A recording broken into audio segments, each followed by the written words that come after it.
morning! Anzac day today. Yung plano sana namin na Dan. Probably 2 bins there. Did he put my bin there? Doesn't matter. Trying to tell what his bin there.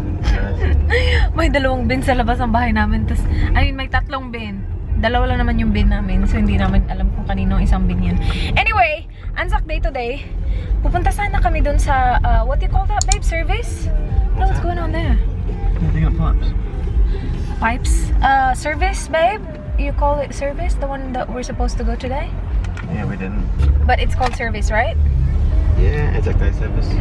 Yeah, pupunta sana kami sa Anzac Day service. Kaya lang sobrang aga nun eh. And gusto ni Dan mag-sleep in. He's doing good actually. He slept really early last night. Pupunta kami sa bahay ng kuya niya. I-drop namin itong sasakyan. And then, kukunin namin yung sasakyan niya. Kasi makaka-drive na ako. I can drive now! I passed the... Ooh, yellow mini. I passed the test yesterday. Nag-take ako ng theory test. And I passed. So, binigyan nila ako ng paper na pwede ka na mag-drive. Legit. Pwede naman talaga ako mag-drive sa license ko noon. Gusto lang talaga makakita ni Dan ng, like, you know, official na something na pwede na talaga ako mag-drive. So, now na meron na yun, pwede na. I can drive his car! Yes! Not this one. Hindi ko afford to kung may mangyaring masama. Walang mangyaring masama. Sana ko makaka-tuk-tuk-tuk-tuk. We will have coffee somewhere? Yeah, we're just going for a drive with McDonald's. Okay. Drive through and then go home? And then we will go to Hondorf as well today. That's a long drive.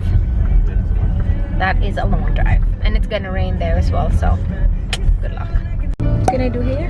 Let me just park here because I can't see anything. I need to I'd do it more on a level road if I was going to change the mirrors instead of on a hill. Okay. I just don't feel comfortable now. It's only mirrors, babe. You can turn a corner without mirrors. Oops. Okay, do it on this road. You can do the mirrors more flatter. I'm like choked by your seatbelt. I'm so close to your steering wheel. I'm driving his car.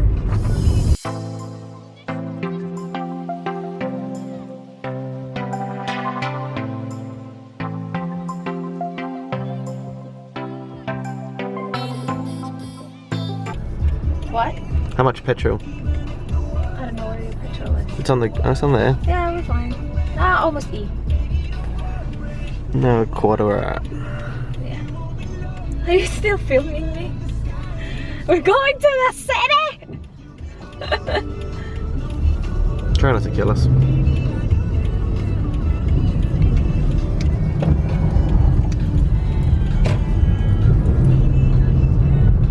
Dito kami sa McDonald's. We'll have brekkie. We had coffee and toasty. We ordered coffee and toasty.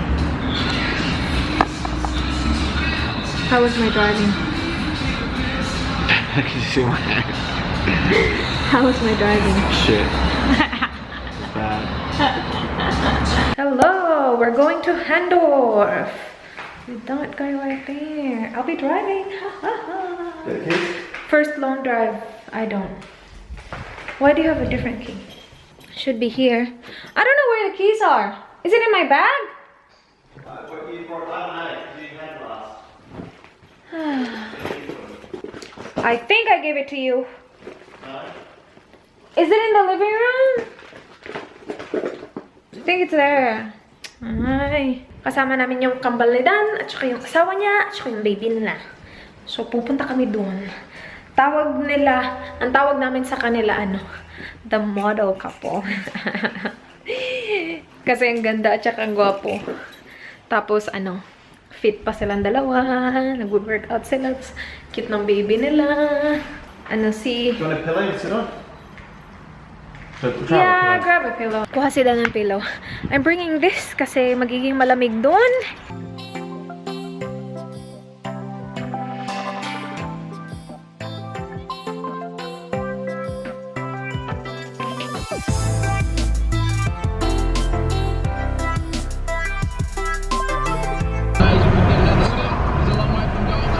Okay, keep an eye. So there's no arrow, so that car can move forward. Yep. It should, but he should have, and he would have made it through. Sidebar just says just calm it down. Minute 30 left. So now you'll get a green arrow if you wait long enough. How are you feeling? I'm alright. Are you nervous? No. We're back sa course. Iniwan namin yung sasakyan ni Dan doon sa bahay ng kuya niya. And then, pupunta kami. Uwi na kami! Hindi man lang ako nakapag-vlog sa Handorf. Umuulan kasi guys. Tapos sobrang busy dun sa pub. As in sobra. Busog na busog ako. Are you full, babe? Very full. Yeah, very full. Sobrang dami yung kinain namin. Grabe. I drove his car! I drove your car, babe. You did. Were you nervous? Not at all. To start Yeah. with. You did a good job. Yeah, at first I was like, Guys, first time ko mag-drive on that side, tapos on this side of the road. Sa Philippines kasi, we drive on the right side of the road. Plus, we drive on this side, do we? Yeah, we drive on this side. Dito sa side ng car. And then on the other side of the road. I have tried driving on the left side of the road nung nasa Cayman ako. Kasi left side siya. Kaya lang, yung car naman na dinrive ko, dito pa rin sa left side. So I was driving on the left side of the road and then like I was on the left side of the car. So yeah, first time ko mag-drive on the left side of the road and then right side of the car. This is really tight in here. Oh my gosh. Yung mga cars, they double park. Nagdo-double park, nakakaloka. Anyway, we're heading home. That was a good experience. I drove for how many hours today? Heaps. Yeah, almost 2 hours. Almost 2? Yeah, How many? In the morning would have been close to an hour, like half an hour there and back. And some would have been half an hour there and back as well.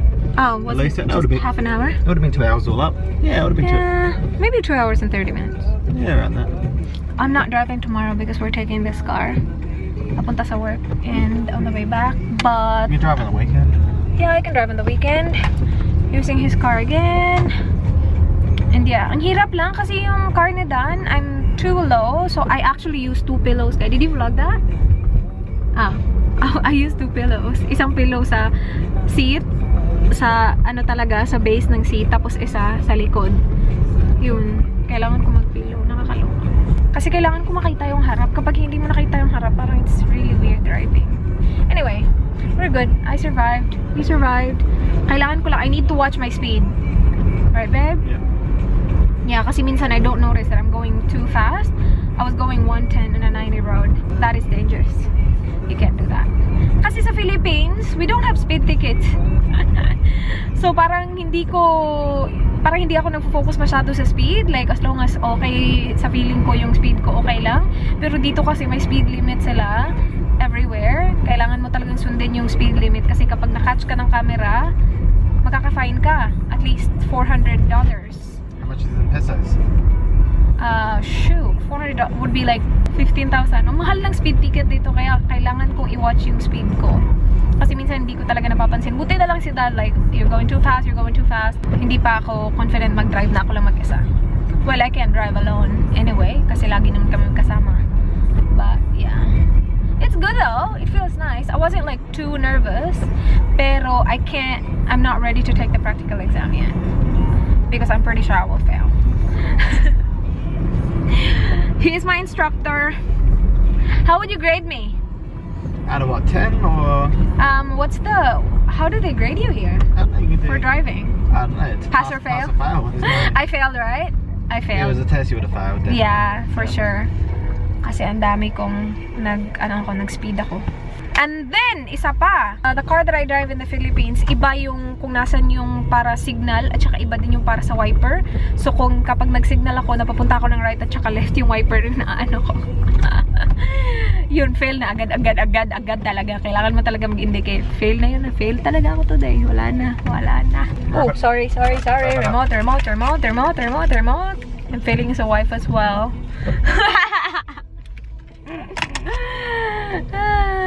Sorry, babe. We're good. Open sesame door. Guys, I look scary. I am using this dust defense bubble mask.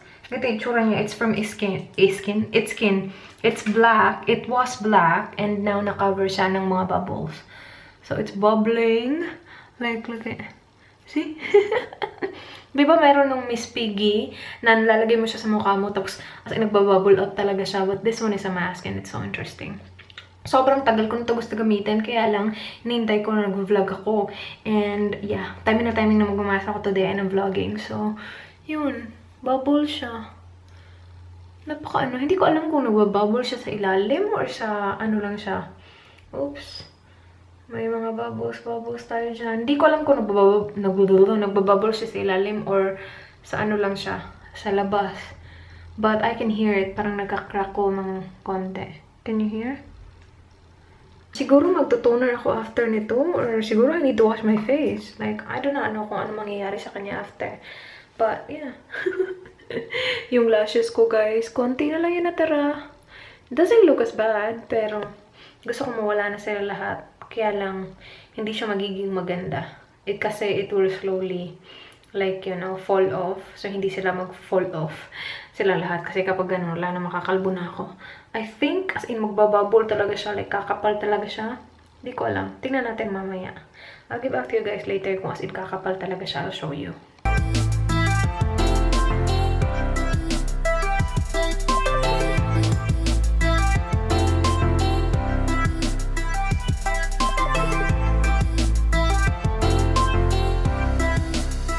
Ganito yung itsura niya after 15 minutes.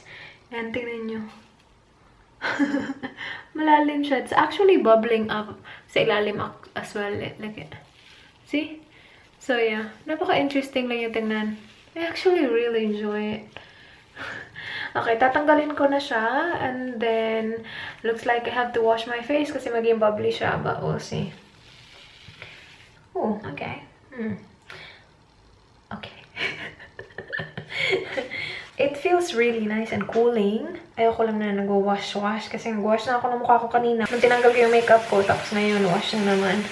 Nakakapagod. But that's alright. Wala tayong magawa. Bubble eh. Anyway, I will close my vlog. Thank you so much guys for watching. Please like, please subscribe, and I will see you guys soon. Bye, bye.